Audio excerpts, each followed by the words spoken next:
Hello everyone, welcome to Shatabdi genius সরোবর। আজকের এই ভিডিওটিতে যেটাতে আমি তোমাদের সাধারণ জীববিজ্ঞানের কিছু কমনযোগ্য প্রশ্ন উত্তর আলোচনা করব, যেগুলো তোমাদের আপকামিং যে কোনো কম্পিটিটিভ এক্সামসের জন্য ভীষণভাবে গুরুত্বপূর্ণ। তাই বলবো স্কিপ না করে শেষ পর্যন্ত দেখো। এই ক্লাসটিতে কোনো অপশন থাকবে না, শুধুমাত্র কোশ্চেন আর আনসারগুলো আমি তোমাদের সাথে আলোচনা করব। চ্যানেলটিকে নতুন হলে অবশ্যই সাবস্ক্রাইব করো এবং ভিডিওটি শেষ পর্যন্ত দেখো। প্রথম প্রশ্ন, সুইস পনির গাছকে প্রযুক্তিগতভাবে কি বলা হয়? প্রযুক্তিগতভাবে কি বলা হয়? সঠিক উত্তর কি হবে? সঠিক উত্তর হবে মনস্টেরা। মনস্টেরা বলা হয়। মনস্টেরা বলা হয় কোনটাকে? না, সুইস পনির গাছ যেটাকে প্রযুক্তিগতভাবে, ঠিক আছে, প্রযুক্তিগতভাবে কি বলা হচ্ছে না মনস্টেরা। যদি বলা হয় মনস্টেরা কি, না সুইস পনির গাছ যেটাকে প্রযুক্তিগতভাবে মনস্টেরা বলা হয়ে থাকে। নেক্সট প্রশ্ন, কোন ধরনের স্যালামেন্ডারকে মেক্সিকান ওয়াকিং ফিশ বলা হয়? কোন ধরনের স্যালামেন্ডারকে মেক্সিকান ওয়াকিং ফিশ বলা হয়? মেক্সিকান ওয়াকিং ফিশ, সঠিক উত্তর কী হবে? সঠিক উত্তর হবে অ্যাক্সোলটল। যেটাকে কি বলা হচ্ছে না, এটা হচ্ছে এক ধরনের স্যালামেন্ডার অ্যাক্সোলটল, যেটাকে কি বলা হচ্ছে না মেক্সিকান ওয়াকিং ফিশ, ঠিক আছে, অ্যাক্সোলটল। পরের প্রশ্ন, এক্সপ্ল্যান্ট। এক্সপ্ল্যান্ট হলো বা এক্সপ্ল্যান্ট বলতে কি বোঝায়? এক্সপ্ল্যান্ট হলো, সঠিক উত্তর কী হবে? সঠিক উত্তর হবে কলা কর্ষণে ব্যবহৃত উদ্ভিদ অংশ, যেটাকে বলা হচ্ছে এক্সপ্ল্যান্ট। কলা কর্ষণে ব্যবহৃত উদ্ভিদ অংশ, ঠিক আছে। পরের প্রশ্ন দেখো, বিটি কিভাবে লেখা আছে? Capital B and small tea. এই বিটি কথার অর্থ কি? ক্যাপিটাল বি এবং স্মল টি, বিটি কথার অর্থ কী বা এর ফুল ফর্ম কি? সঠিক উত্তর হবে ব্যাসিলাস ঘুরিনজেনেসি। ব্যাসিলাস ঘুরিনজেনেসি, বিটি capital B and small tea, যেটাকে বলা হচ্ছে ব্যাসিলাস ঘুরিনজেনেসি। এর অর্থ হচ্ছে ব্যাসিলাস ঘুরিনজেনেসি, ঠিক আছে। পরের প্রশ্ন, সদ্যজাত শিশুদের প্রতি মিনিটে হৃদস্পন্দন কতবার? সদ্যজাত শিশু মানে যারা সবেমাত্র জন্মেছে, সদ্যজাত শিশু, তাদের প্রতি মিনিটে হৃদস্পন্দন কতবার?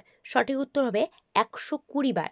প্রতি মিনিটে হৃদস্পন্দন, যে হার্টবিটটা সদ্যজাত শিশুদের 120 বার, ঠিক আছে।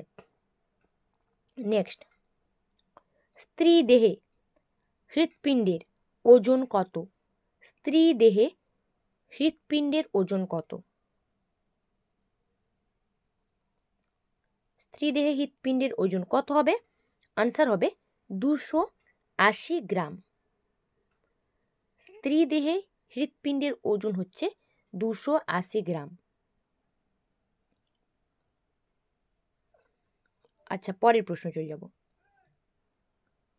রক্ত তঞ্চনের জন্য কতক্ষণ সময় দরকার? মানে রক্ত যে জমাট বাঁধবে, রক্ত তঞ্চিত হবে, সেই রক্ত তঞ্চনের জন্য, রক্তটা জমাট বাঁধার জন্য মিনিমাম কতক্ষণ সময়ের প্রয়োজন হয়? উত্তর হবে 5 থেকে 7 মিনিট।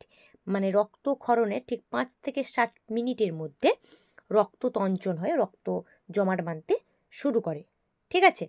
5 থেকে 7 মিনিট সময় লাগবে। নেক্সট, 8 নম্বর প্রশ্ন, স্থলভাগের উৎপাদন হার কি দিয়ে নির্দেশিত হয়? স্থলভাগের উৎপাদন হার কি দিয়ে নির্দেশিত হয়? সঠিক উত্তর হবে বনাঞ্চল। স্থলভাগের উৎপাদন হার যেটা বনাঞ্চল দিয়ে নির্দেশিত হয়। 9 নম্বর প্রশ্ন, মানুষের প্রতিটি হাতে কতগুলি হাড় থাকে? আমাদের একটা একটা হাতে কতগুলি হাড় থাকে? প্রতিটি হাতে জানতে চেয়েছে। কতগুলি থাকে? না, 30টি। মানুষের প্রতিটি হাতে মানে আমাদের প্রত্যেকটা হাতে 30টি করে হাড় থাকে, ঠিক আছে, 30টি হাড় থাকে। আচ্ছা, চলো আমি পরের প্রশ্ন চলে যাব। সোডিয়াম গ্লাইকোলেট আসলে কি? সোডিয়াম গ্লাইকোলেট আসলে কি?